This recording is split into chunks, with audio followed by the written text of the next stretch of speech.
Crystal Palace, Liverpool, 2-1. That was the big shocker. Well, there's another shocker, but this was from the EPL. But it wasn't really as a shock as much as the score itself, because we can see it through the beginning of the season. Liverpool has won most of the games in the last minute, which if you're a team contending or if you're trying to win all these cups, we have to see a complete domination from you. And I'm not saying that you won't have tough games, but we have to see that air of superiority. But if you keep winning your games at the last minute, you're not ready. Yeah. And this was just the crack. You can't concede 7 goals for every 12 that you score. Yes. Even if you are playing this more rugged, kind of vulnerable but free style of play that they like, it works in their favor. And I mean, I've seen people saying, well, they don't need to change it.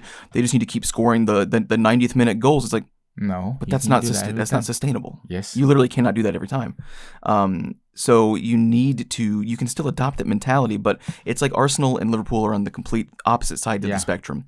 Liverpool are almost ignoring how many goals they concede because it usually shakes down in their favor. And Arsenal are just like forgetting all of the firepower that they actually do possess because they're scared of being countered and they're scared of being dominated by teams that they consider their equal. So what they do is they then lose a lot of creativity and a lot of chances, and then they're relying on people that are not the best finishers to make the most of less chances. If you have guys that aren't the best finishers, you need to give them a lot of chances. And that involves maybe being a little out of position for a quick counter, but also there are ways to structure your sides to where you're not completely vulnerable each time that you want to be more positive and attacking minded. And so they both need to figure out a way to split that difference, because I think that they're both walking into potential trouble. Later in the season? Why didn't he play Ekitike? I think for that game he was suspended. He was suspended. He had a Carabao Cup red card. Oh, okay. I know, because he's in my fantasy team. That pissed me off. Oh, okay, that makes sense. Does that carry over to the Premier League? Yes, because it's it's an English based. Okay. Yeah.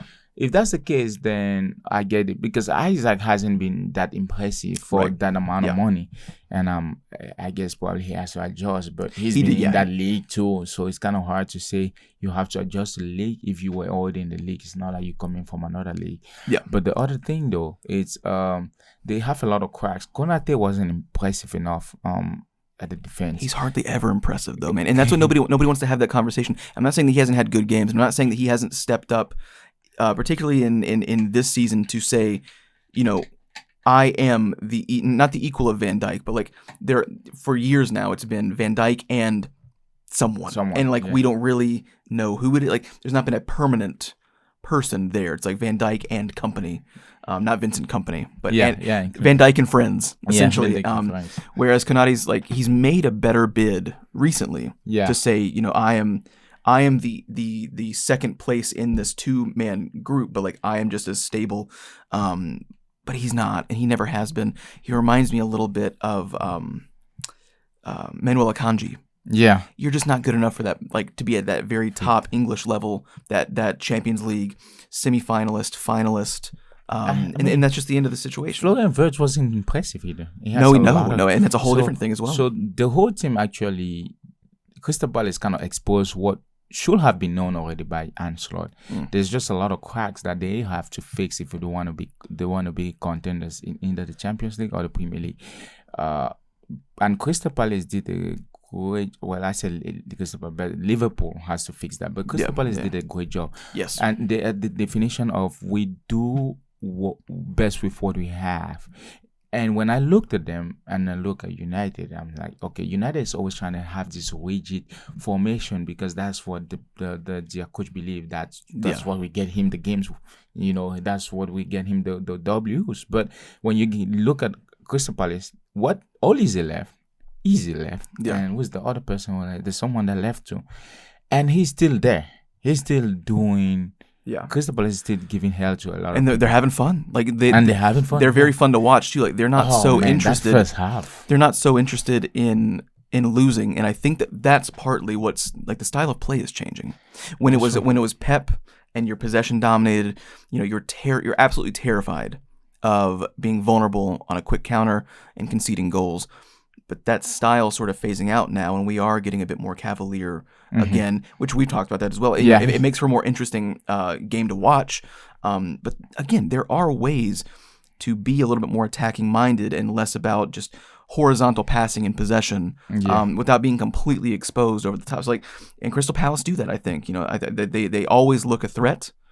Like you said, that first half was crazy. They were just spraying it all over the place despite having very little possession. It's like as soon as they got the ball, they did not care if they even went home that night. It was amazing. Yeah. That's true too. The other thing that I would want to point out though is Mateta. Like I say, that guy is just unfortunate to have been born in an era where the French team just have too much talent pool for him to be selected. But I think he's a great talent or great player to watch. That Kolo Muani just got in his way. I'm kidding. There's just too much. And another thing is that Crystal Palace, they are doing it. I think they're playing 3-4-3, which many points and even analysts was like, this will never work in the Premier League. But they're doing it fine and they're doing very well. And the thing that they're doing best among everyone, if not the only person that I see doing it, is Arsenal. It's like they are playing as a unit. Yeah. Because a lot of teams are playing individually. Liverpool is doing that high now, and it's not working when you have a team that's really compact. You have to play as a unit. Yeah, and I mean they're not conceding goals. They've conceded 3. Now the only thing that really separates them from Arsenal in terms of output, because they've both conceded 3 goals. But Arsenal have the extra firepower to get 12 in as well. So it's like that's where I feel like Crystal Palace will, unfortunately, when they do fall down the table, it'll be a lot of 1-0 losses. Yes. Because I don't think that they're going to concede a lot, but I don't also think that they're going to be able to rifle in enough and create enough chances. Despite that great style of play, I just don't think that they have a lot of guys behind Mateta that can really clean that up without the Olises and the Ezes that they used to have.